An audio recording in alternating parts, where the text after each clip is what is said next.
Hi everybody, welcome to TNT. Well, what a day. Thaksin is back in Thailand. Or is he? We'll start off with this notification from Nation Thailand. Just in, this would have been about 3 o'clock this afternoon. Ex-PM Thaksin has just arrived in Bangkok via his private jet after leaving Thailand on Thursday. Well, this one from Khao English, breaking. Former PM Thaksin's private jet just landed at Don Mueang International Airport shortly before 3 p.m.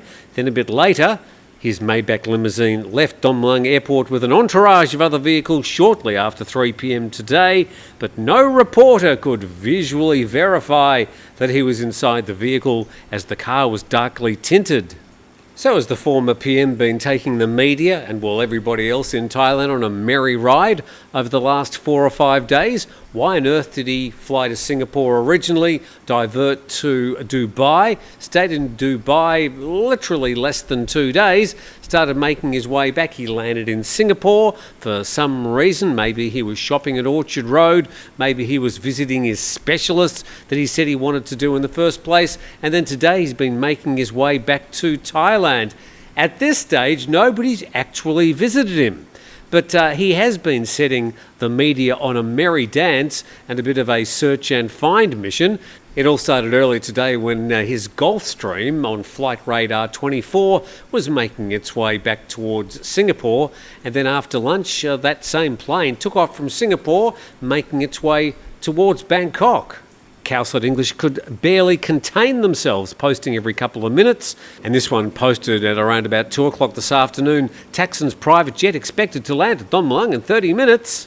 And of course, plenty of screenshots from Flight Radar 24 following the progress. And really, Khao English were doing a blow-by-blow, ball-by-ball description of exactly where Thaksin was all through the day, starting this morning, and they've just been filling up their Facebook feed with information, starting with the fact that Thaksin Shinawatra's private jet, a Bombardier, had departed from an airport in Singapore and may now be en route to Bangkok.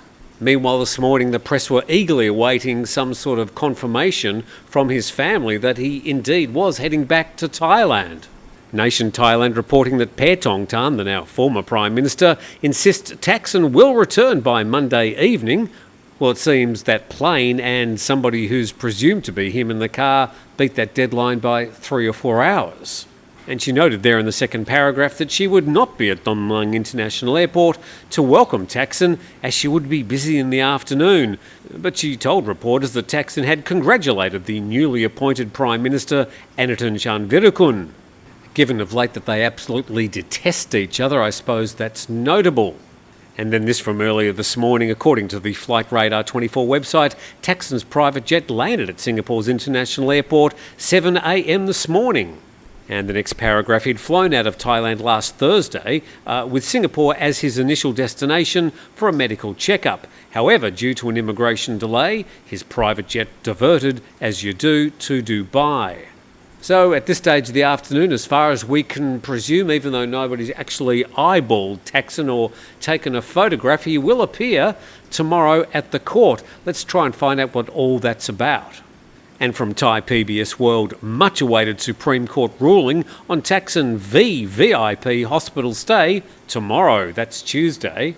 And the Supreme Court's Criminal Division for holders of political positions is due to announce its decision tomorrow in a high-profile case involving the former PM and his 6-month stay in the Police General Hospital.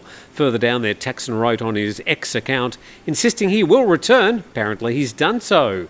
The 76-year-old returned to Thailand back in August 2023 after decades of self-imposed exile and was immediately sent to serve an 8-year sentence for corruption and abuse of power, and that was later reduced to 1 year by His Majesty the King. But within hours of entering prison, as we remember, he was transferred to the Police General Hospital, where he remained on the VIP 14th floor in a large penthouse apartment from mid-August until February 2024, citing severe health issues. So a lot was being said at the time about his stay at the Bangkok Police Hospital. Thaksin was a former policeman before his days in office, so probably not unusual for him to stay at that hospital, but a lot of people scratching their head about the VIP suite on the 14th floor, and anybody who visited him didn't seem to ever take their camera with him or get a photo, with a neck brace or otherwise. So about the case, the matter being considered by the court is that Thaksin exaggerated his illness to avoid being held in regular prison facilities. Many people have wondered whether he was receiving preferential treatment, as he did not spend a day behind bars while serving his prison sentence for corruption. And we should note that after he left the police hospital, miraculously, the picture of health. For a 76-year-old, he's been very active ever since he left the hospital, so whatever they did to him there, I want some of that. But further down there in yellow, the Medical Council in May this year suspended the professional licences of 2 doctors at the Police General Hospital for providing false medical information about the severity of Thaksin's condition to justify his stay in the hospital. So who's really on trial here? Thaksin, the patient, or the medical staff? It says the hearings focused on establishing 2 key facts, namely whether Thaksin was actually imprisoned and whether officials from the Corrections Department, the Bangkok Remand Prison and the Police General Hospital helped him to avoid serving his sentence in a prison. So they've had a lot to consider before the decision is announced tomorrow. A Thai PBS World sets out some possible outcomes. A finding of no irregularities, confirming that all procedures were carried out in accordance with the law and that no officials provided special privileges.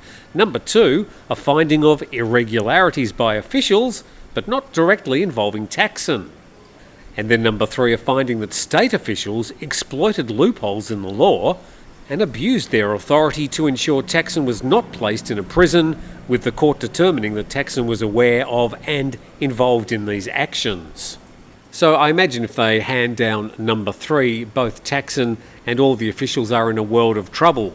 What might happen?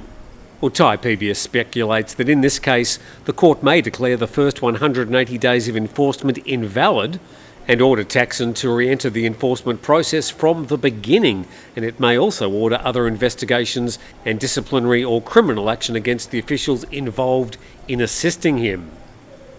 So that's the old how much did you know and when did you know it?